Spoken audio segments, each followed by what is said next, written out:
Halo teman-teman bahas saham, kembali lagi dengan channel bahas saham. Pada kesempatan kali ini saya akan mencoba membahas salah satu saham yang menurut saya untuk long term atau medium term ke depan itu punya potensi yang cukup bagus ya. Nah, karena apa? Ada beberapa hal yang akan saya sampaikan di pembahasan kali ini mengenai saham panin sekuritas. Kenapa saya katakan ini potensinya dalam jangka menengah dan juga menuju long term itu cukup bagus? Nah, kita coba bahas satu persatu teman-teman investor. Nah, seperti apa? Langsung saja. Yang pertama untuk gambaran saham PANS ini, sampai dengan periode per tanggal 28 Juni 2024, hari Jumat, dia sudah menyentuh angka 1875. Dan memang secara all time ini sudah meningkat 1288% ya semenjak di IPO di tahun yang sudah lama ya teman-teman. Nah, bagusnya saham ini dia pernah mencapai angka harga saham itu berada di kisaran 4.000 sampai ke 5.000 ya teman-teman. Itu di tahun 2014. Dan terjadi penurunan cukup signifikan dari tahun 2015 sampai dengan tahun 2020, yaitu puncaknya pada saat adanya pandemi ya. Nah, kalau kita lihat secara grafik sih, saya lihat di sini sudah mulai ada perbaikan dari pergerakan harga sahamnya. Dia sudah mulai bullish. Tetapi apakah kedepannya ini akan bagus? Dan kalau menurut saya pribadi dari fundamental maupun teknikal mungkin nanti akan saya jelaskan, saya rasa cukup menarik teman-teman. Nah, langsung saja yang pertama dari fundamental. Untuk fundamentalnya sendiri ya teman-teman, yang pertama kita coba bahas dari histori laba ya. Nah, histori labanya memang yang paling tinggi secara grafik di sini kita lihat di tahun 2022 yang mencapai angka 248 miliar gitu ya. Nah, di tahun 2023 sendiri dia tidak atau kurang menarik menurut kita ya. Hanya berada di angka 130 miliar. Tetapi di tahun 2024 teman-teman, di kuartal pertamanya saja dia sudah mencapai angka 54 miliar. Nah, apa yang bisa kita simpulkan? Laba di kuartal pertama di tahun 2024 ini sudah lebih besar 20 miliar dari laba kuartal pertama di tahun 2023. Nah, kalau kita bandingkan laba per kuartal ya, kuartal pertama di 2024 dibandingkan dengan kuartal pertama di 2023, laba di 2024 kuartal pertama ini dia sudah lebih besar sebanyak 20 miliar daripada 2023. Nah, artinya apa? Kita bisa menyimpulkan berarti nanti di tahun 2024 emiten ini performanya lebih tinggi dari tahun 2023. Kalau prediksi saya pribadi sih teman-teman, kalau sudah lebih tinggi 20 miliar, setidaknya dia akan menyamai laba tahun 2022. Nah, kalau kita lihat dari grafik ini, kita setahunkan misalnya di laba tahun 2024, dia akan terlihat perbedaan signifikansi kinerja dari tahun 2018 ya. Tentunya di tahun 2024 ini peningkatan yang cukup pesat saya rasa ada, gitu ya teman-teman. Nah, kemudian kita coba lanjutkan laba di tahun 2024 ini asalnya dari mana saja gitu ya. Ini saya ada mengambil laporan keuangan per kuartal pertama di tahun 2024. Nah, di sini jelas terlihat ya teman-teman. Dari pendapatan usahanya saja, dia sangat signifikan peningkatannya dari periode yang sama di tahun 2023 ya. Yang pertama, kita telah satu-satu ya. Untuk komisi dari transaksi perantara perdagangan efek memang terlihat ada penurunan sebesar 1 miliar ya. Tapi kalau kita lihat untuk pendapatan berikutnya dari poin atau catatan 27 sampai dengan 31, perkembangannya sangat signifikan. Yang pertama, pendapatan kegiatan manajer investasi. Nah, kalau kita lihat untuk emiten ini kan dia bergerak di bidang sekuritas ya.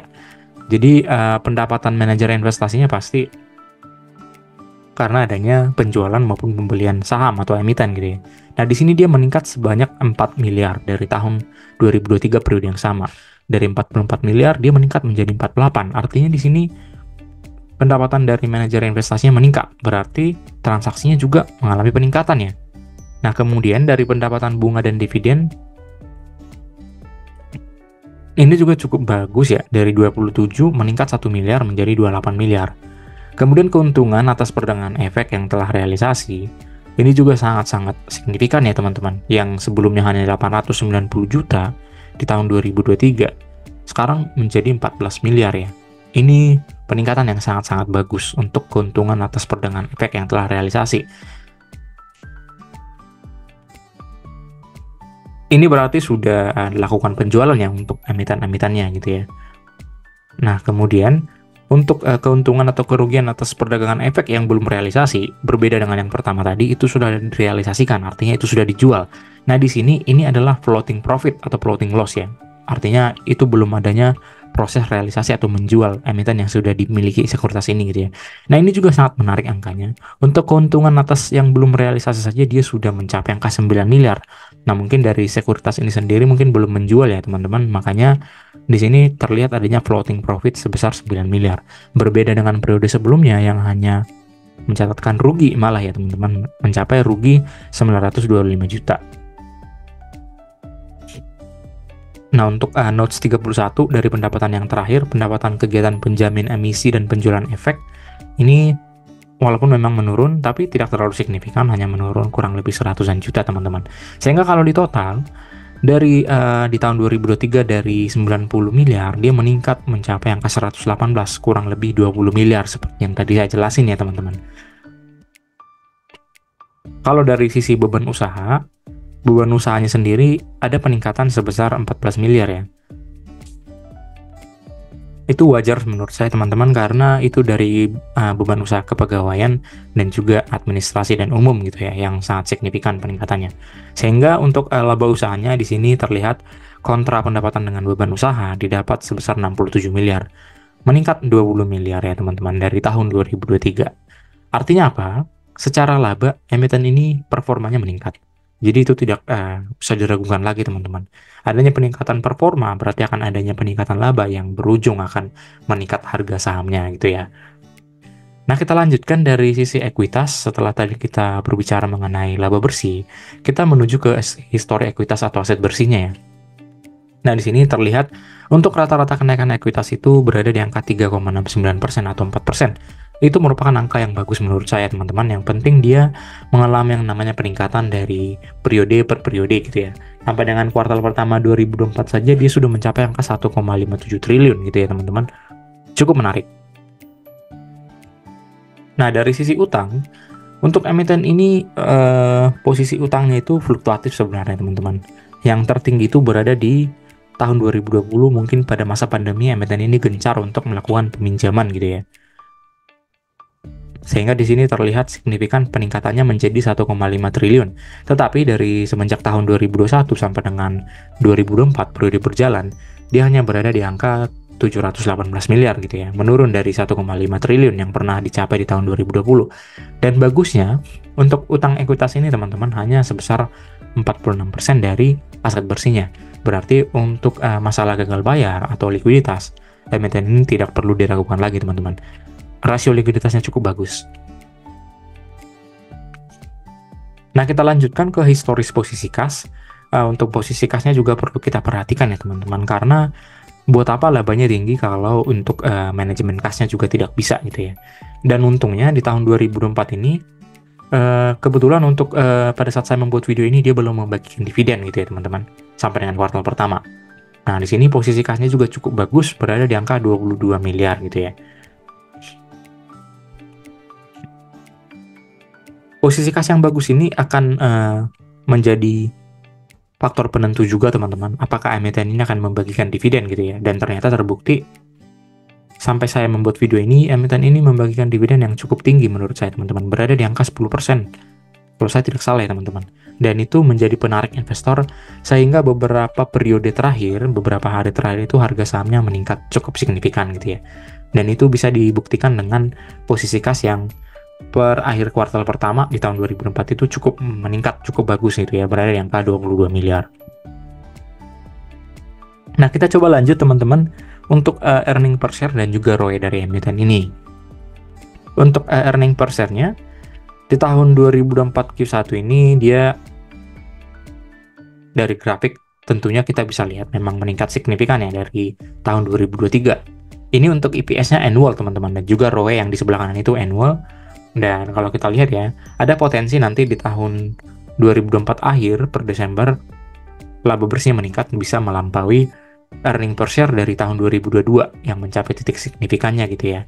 Tapi walaupun memang tidak bisa mencapai angka tahun 2022 yang mencapai angka 345, saya yakin sih peningkatan sampai dengan 302 EPS ini dia sudah cukup bagus untuk dilirik ya, teman-teman. Kemudian dari ROE-nya juga emiten ini tidak usah diragukan lagi teman-teman untuk meningkatkan labanya. Untuk ROE-nya sendiri mencapai angka 10% rata-ratanya setiap tahun gitu ya. Dan untuk tahun 2024 sendiri, ROE-nya berada di angka 13% kalau kita setahunkan gitu ya. Dan itu sudah tidak terlalu berbeda dengan ROE di tahun 2022, di mana tadi tahun 2022 labanya cukup signifikan. Nah, untuk rata-rata historis pergerakan harga sahamnya, ini juga perlu kita lihat ya teman-teman. Mungkin kita akan membandingkan bagaimana sih performa harga sahamnya dengan performa fundamentalnya gitu ya. Nah, tentunya di sini memang saya lihat cukup menarik ya.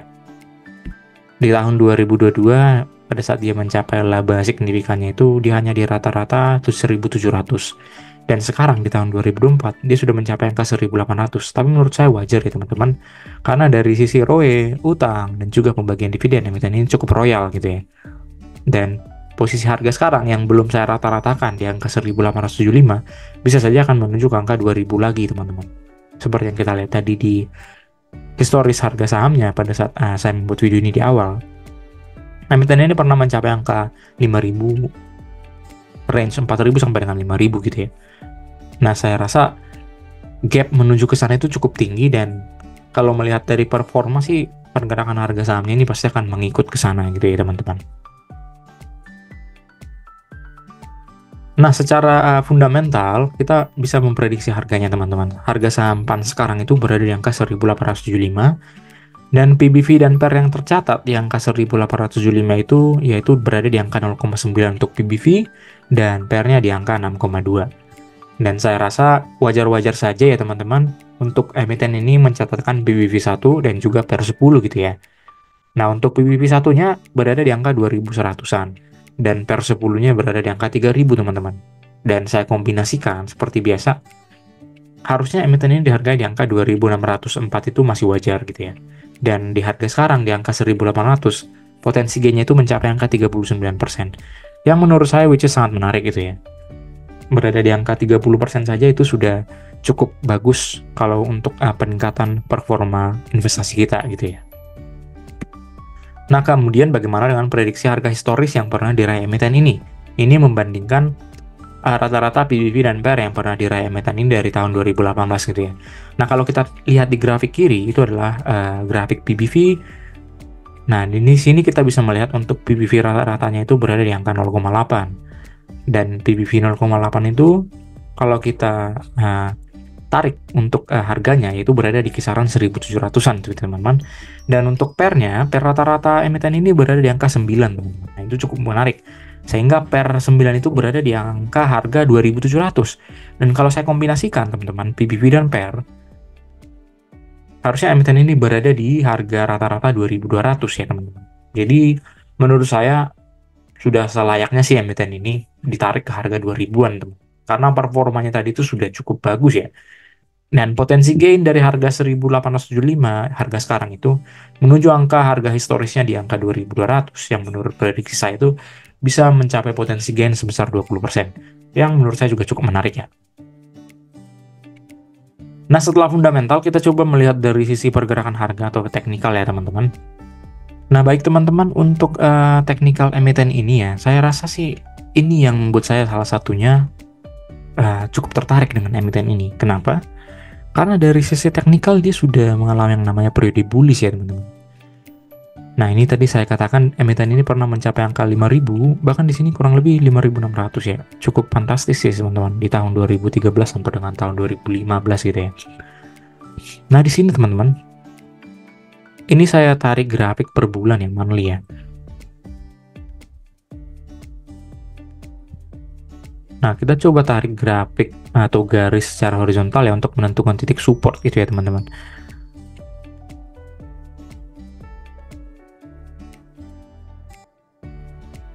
Nah, kalau saya lihat teman-teman di sini saya bisa menarik salah satu garis support kurang lebih berada di angka 1.600. Karena ini terbukti pernah terjadi di tahun 2012.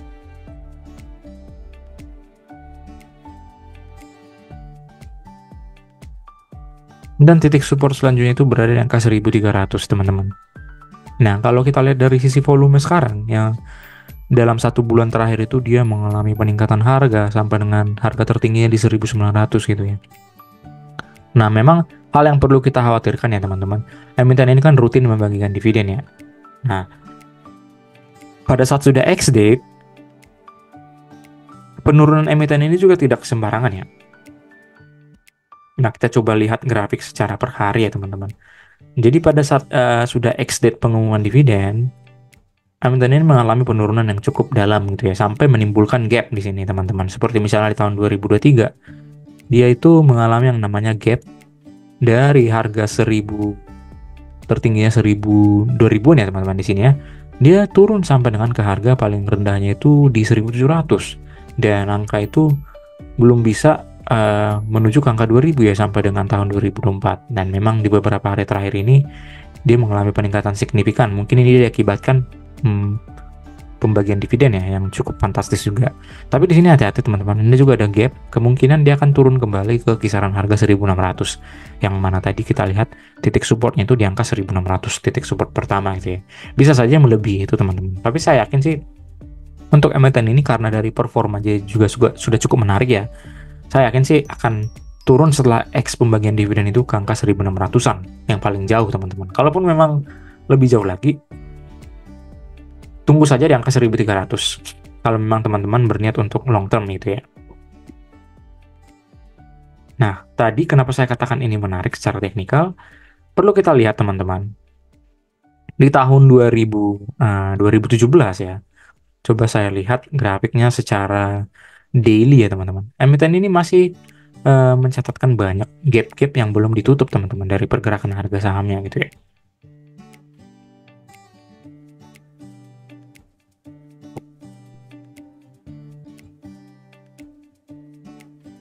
Nah, kita coba lihat salah satunya ini teman-teman. Pada saat dia pernah membagikan dividen di tahun 2017 ya di sini ya. Sama seperti tadi, dia meninggalkan yang namanya gap jual ya di sini ya. Dari harga terakhir di close-nya itu di angka 3070, itu menjadi X pembagian dividennya, date X-nya pembagian dividennya. Dan setelah tanggal 16 di Juni 2017 itu, dari tanggal 19 Juni, dia mengalami yang namanya gap, dan gap di kisaran harga 3000 ini tidak pernah ditutup teman-teman sampai dengan periode sekarang. Nah, ini yang saya katakan cukup menarik. Saya yakin sih dari kinerja emiten ini, dia pasti akan menutup kembali gap-gap yang sudah terjadi ini secara teknikal gitu ya. Nah, di sini juga lebih parah lagi teman-teman, di tahun 2015 setelah pembagian dividen ya, dia juga mengalami yang namanya gap dari sisi teknikalnya itu berada di kisaran harga 5.000 teman-teman. Jadi ini yang saya katakan menuju ke angka 4.000 itu nanti saya rasa sih akan terjadi, tapi dalam waktu medium sampai dengan long term gitu ya teman-teman. Nah, jadi kalau kita lihat secara monthly, di angka 5.000 tadi ini ada gap ya teman-teman, itu yang pertama. Jadi saya yakin sih ini akan menjadi titik resisten paling maksimal gitu ya, di angka 5.000-an teman-teman. Nah, gap dari angka 1875 sekarang, saya yakin sih pasti akan tercapai menuju ke sini teman-teman, tapi dalam waktu menengah sampai dengan jangka panjang gitu ya. Buktinya apa? Dari sisi performa tadi dia sudah meningkat. Di tahun 2018 saja, dia tadi mencapai angka kurang lebih laba bersih yang sudah dilampaui di tahun 2024 gitu ya.